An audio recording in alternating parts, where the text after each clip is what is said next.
Cinema ரசிகர்களுக்கு வணக்கம். இந்த வாரம் வெளிவந்த இன்னொரு திரைப்படம் கடைசி உலக போர். ஹிப்ஹாப் தமிழா நட்டி என்கிற நடராஜ் சுப்பிரமணியன், நாசர், அழகம்பெருமாள், கல்யாண் மாஸ்டர் ஆகியோர் நடிப்பில் ஹிப்ஹாப் தமிழா அவர்களோட தயாரிப்பு இசை இயக்கத்தில் வெளிவந்திருக்கும் படம் கடைசி உலக போர்.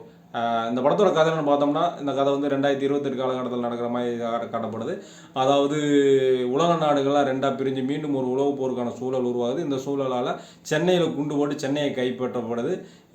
இந்த சூழலில் படத்தோட ஹீரோவான ஹிப்ஹாப் தமிழா போராடி சென்னைக்கு எப்படி ஒரு சுதந்திரத்தை வாங்கி தராரு அப்படின்றதான் படத்தோட மீதி கதை. மொத்தத்தில் படமாக எப்படி இருக்குது அப்படின்னா, அந்த படத்தோட கதை கண்டென்ட் கொஞ்சம் பெருசாக நல்லெண்ணத்தோடு இருந்தாலும் இவங்க பட்ஜெட்டுக்குள்ளே அதை சிறப்பாக ரசிக்கும்படி சொல்லப்படலை அப்படின்றதான் என்னோடய பார்வையாக இருக்குது. படத்தில் வரக்கூடிய ஆரம்பத்தில் வரக்கூடிய ஒரு முதலமைச்சர் பொண்ணாக இருக்கக்கூடிய ஹீரோயின் வந்து ஹீரோவை பார்த்தோன்னே லவ் பண்ணுறன்றது, அதை தொடர்ந்து வரக்கூடிய காதல் காட்சிகள் அவ்வளோ விட்டுற மாதிரி இல்லை. போர்க்காட்சிகள் அதெல்லாம் வந்து அவ்வளோவா ரசிக்கும்படி யதார்த்தமாக இல்லை.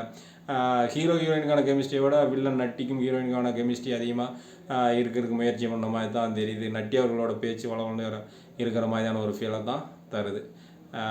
இருந்தாலும் ஹிப்ஹாப் தமிழ் அவர்கள் வந்து நல்ல கலைஞர், நல்ல நம்மள கலைஞர்.